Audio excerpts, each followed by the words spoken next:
যদি সুখী হতে চান তবে প্রত্যাশা কমান। আপনি কারোর জন্য কিছু করে থাকলে সেটা চিরতরে ভুলে যান, কারণ সেটা যতদিন আপনি মনে রাখবেন ততদিন সেটা আপনাকে অহংকারী করে তুলবে। আবার কেউ যদি আপনার জন্য খুব ছোট কিছু করে থাকে তবে সেটা আজীবন মনে রাখবেন, কারণ এটা আপনাকে বিনয়ী ও কৃতজ্ঞতা সম্পূর্ণ একজন ভালো মানুষ হিসেবে বাঁচিয়ে রাখবে। এত কিছুর পরেও চলুন একটু হেসে কথা বলি, রাগটাকে কমাই, অহংকারকে কবর দেই।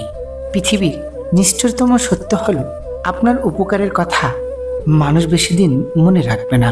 জীবনের সবচেয়ে নিদারুণ বাস্তবতা হলো কারো কাছে আপনি কতদিন প্রায়োরিটি পাবেন সেটা নির্ভর করবে কার জন্য কতদিন কিছু একটা করার সামর্থ্য আছে তার উপর। আমরা আপাত মস্তক স্বার্থপর প্রাণী। ভিখারিকে 2 টাকা দেওয়ার আগেও মানুষ চিন্তা করে কতটুকু পুণ্য অর্জন হবে। বিনা স্বার্থে কেউ ভিক্ষুককেও ভিক্ষা দেয় না। এই বাস্তবতা আপনি মানলেও সত্যি, না মানলেও সত্যি। আজ সকালে যে পত্রিকার দাম 10 টাকা, একদিন পরে সে একই পত্রিকা 1 কেজি দাম 10 টাকা। আবার 1000 টাকা খরচ করে একাডেমিক লাইফে বছরের শুরুতে যে বইগুলো গুরুত্ব দিয়ে কিনেন, বছর শেষে সেই বইগুলো কেজি মাপে বিক্রি করে দেন। সময় ফুরিয়ে গেলে এভাবে মূল্য কমতে থাকে সবার, সব কিছুর। আজকে হঠাৎ চুপ হয়ে গেছে যারা, খোঁজ নিয়ে দেখো এক সময় খুব চঞ্চল ছিল তারা।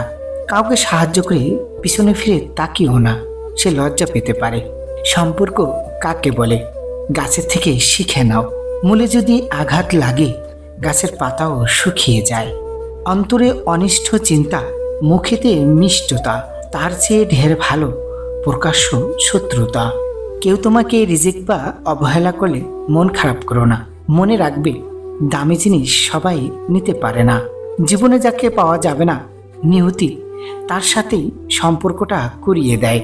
যে আমার সাথে যেমন ব্যবহার করবে আমিও যদি তাকে সেই একই ব্যবহার ফিরিয়ে দিই, তাহলে তার আর আমার মধ্যে পার্থক্যটা কি রইল? কিছুটা সৃষ্টিকর্তার উপর ছেড়ে দেওয়া উচিত। কাউকে উড়তে দেখলে তার ডানা কাটার চিন্তা বাদ দিয়ে নিজেও উড়তে শিখুন। ভরসাটা সৃষ্টিকর্তার উপরে রাখুন। আপনি জানেন না আপনাকে কখন কোন জায়গায় দাঁড়াতে হবে, অতএব ভরসাটা সৃষ্টিকর্তার প্রতি রাখুন। আপনি যদি পরিশ্রমী হন তাহলে অবশ্যই আপনি সফলতার দূরে পৌঁছাতে পারবেন।